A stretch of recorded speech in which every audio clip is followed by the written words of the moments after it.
Hello friends, you welcome my YouTube channel English education. दोस्तों, आज की इस वीडियो का हमारा टॉपिक होगा द ट्रू ब्यूटी, जो कि क्लास 12 की पोएट्री सेक्शन का सेकंड लेसन है। और इस लेसन का आज हम लोग सेंट्रल आइडिया देखेंगे, जो कि हमारे बोर्ड एग्जाम के लिए बहुत ही महत्वपूर्ण है, इंपॉर्टेंट है। और इस लेसन के क्वेश्चन आंसर को भी हम लोग देखेंगे। और इस लेसन से जितने भी क्वेश्चन आंसर इंपॉर्टेंट होते हैं हम उनको सेलेक्ट किए हैं, अभी आपको दिखाएंगे, बताएंगे उसके बारे में। तो आइए हम लोग पहले सेंट्रल आइडिया को हिंदी और इंग्लिश दोनों को एक साथ देखते हैं, ताकि हमको ये बढ़िया से समझ में आए और याद रहे बोर्ड के पेपर तक। कह रहा है कि the poet praises beauty of character. The poet praises beauty of character. कह रहा है कवि चरित्र के सौंदर्य की प्रशंसा करता है। कवि चरित्र के सौंदर्य की प्रशंसा करता है। It is true beauty.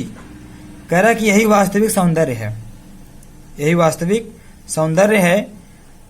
It consists in love and loyalty. कह रहा कि सच्चा प्रेम और सौंदर्य निष्ठा में ही निहित है। सच्चा प्रेम कभी बता रहा है, जो इसको लिखे हैं थॉमस कैरी, ये बताना चाहते हैं कि जो सच्चा प्रेम होता है वह सुंदरता से नहीं आता है, वह निष्ठा में ही निहित होता है। फिर आगे है, it has nothing to do with physical charms. शारीरिक सौंदर्य से इसका कोई संबंध नहीं होता है। जो हमारा ट्रू लव होता है, सच्चा प्रेम होता है, वह शारीरिक सौंदर्य पर निर्भर नहीं होता है। आगे है, physical beauty becomes less at time passes. कह रहा है कि समय के गुजरने के साथ साथ शारीरिक सौंदर्य भी कम हो जाता है। जिस तरह से धीरे धीरे समय गुजरेगा तो शारीरिक सौंदर्य भी कम हो जाएगा। आगे देखिए, less time passes. Love made on the basis of physical beauty is short lived.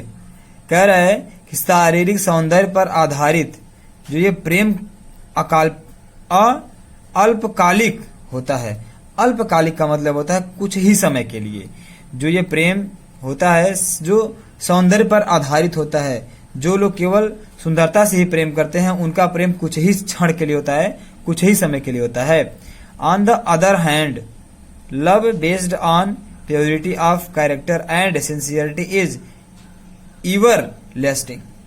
कह रहा है कि शारीरिक सौंदर्य पर आधारित प्रेम अल्पकालिक होता है, मतलब बहुत जल्द ही खत्म हो जाता है। और इसके विपरीत चरित्र, कह रहा है ऑन द अदर हैंड, इसके विपरीत चरित्र की पवित्रता और निष्ठा पर आधारित प्रेम जो होता है वो अस्थायी होता है। अदर हैंड, इसके अलावा love based on purity of character, चरित्र के सौंदर्यता पर, चरित्र की पवित्रता पर जो प्रेम होता है वह अस्थायी होता है, वह हमेशा के लिए होता है। The essential things for true beauty और जेंटल थॉट्स, काम डिजायर एंड फर्म माइंडेडनेस। कह रहा सच्ची सुंदरता के लिए अच्छे विचार, शांत भावनाएं एवं दृढ़ता आवश्यक है। सच्ची सुंदरता के लिए अच्छे विचार होने चाहिए, शांत भावना होनी चाहिए और दृढ़ता, अंदर स्थिरता होनी चाहिए। तो ये था इस लेसन का सेंट्रल आइडिया, जो कि आपके पेपर के लिए बहुत ही इंपॉर्टेंट है। तो इसको आप पढ़िएगा, समझिएगा और याद भी रखिएगा, ताकि इसको आप अपने बोर्ड के पेपर में अगर आता है तो इसको आप अच्छी तरह से लिख पाए वहां पे। तो आइए हम लोग इस लेसन के कुछ इंपॉर्टेंट क्वेश्चन आंसर को भी देख लेते हैं। देखिए, कुछ इंपॉर्टेंट क्वेश्चन है। पहला क्वेश्चन है, यहाँ पे देखिए हमने कुछ इंपॉर्टेंट क्वेश्चन को सेलेक्ट किया है और इनको आप अच्छी तरह से याद करिएगा, पढ़िएगा। Give the main idea of the poem. इस पोयम का जो मुख्य विचार क्या है।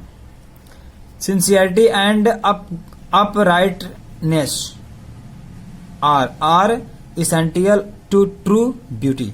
कह रहा है sincerity and uprightness. Sincerity and uprightness का मतलब होता है ना वफादारी, और वफादारी कर लीजिए आप। कह रहा कि वफादारी जो है प्रेम, सच्ची सुंदरता, सच्चे प्रेम के लिए वफादारी जो है बहुत आवश्यक है। वफादारी और जो होता है आत्मसमर्पण बहुत ही जरूरी होता है।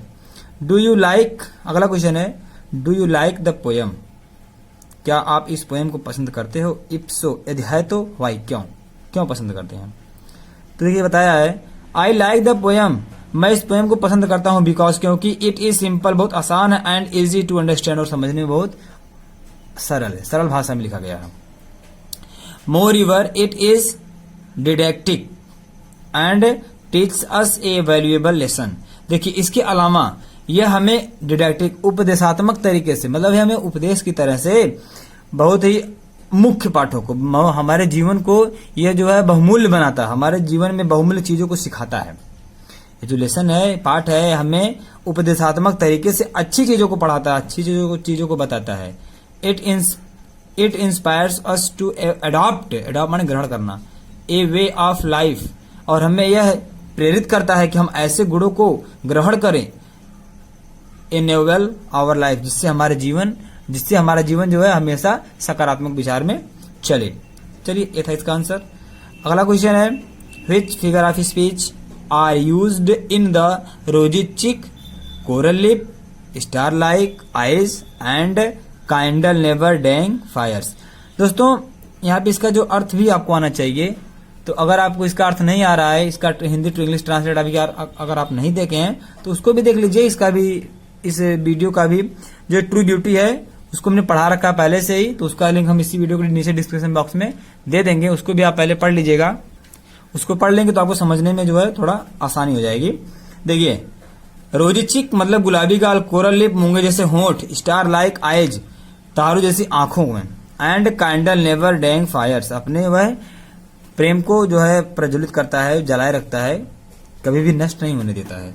कह रहा है कि अपने प्रेयसी के, अपने प्रेमिका के गुलाबी चिक माने गाल, गुलाबी गालों में, कोमल कोमल होठों में और सितारों जैसी आंखों में अपने प्रेम को वह कभी भी नष्ट नहीं होने देता, मतलब उसमें वो जलाए रखता है, अपने प्रेम को बरकरार रखता है, मेंटेन रखता है। इस लाइन में फिगर ऑफ स्पीच क्या है, तो कह रोजी चिक and coral lip.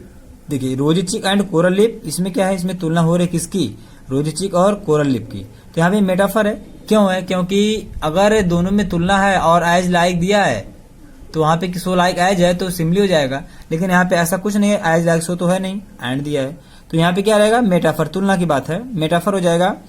Star like eyes, इसमें क्या है, स्टार और आई, स्टार और आई, स्टार को किस तरह बता रहा है, आई की तरह बता रहा है, और कौन बता रहा है, लाइक माने समान, तो यहाँ पे लाइक वर्ड मिला तो ये सिंपली हो गया। फिर kindle never dying fires, metaphor ये भी है, कह रहा है काइंडल नेवर डैंग फायर्स मतलब वो कभी भी अपने प्रेम को उसमें नष्ट नहीं होने देता है, अपने प्रेम को उसी में बरकरार रखता है वो, ठीक है ना। तो यहाँ पे भी आपका मेटाफर हो गया।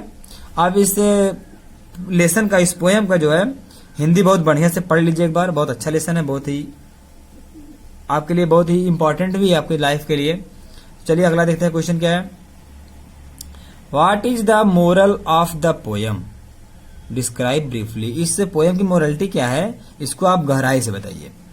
The love based on nobility of character remains permanent. कह रहा है द लव बेस्ड नोबलिटी मतलब इस कविता के अनुसार, इस पोएम के अनुसार जो प्रेम होता है, लव बेस्ड ऑन नोबलिटी मतलब ईमानदारी के चरित्र के ऊपर, ईमानदारी के चरित्र मतलब ईमानदारी के ऊपर, इसमें जो प्रेम है वह ईमानदारी के चरित्र के ऊपर परमानेंट क्या होता है, अस्थायी होता है, स्थिर होता है।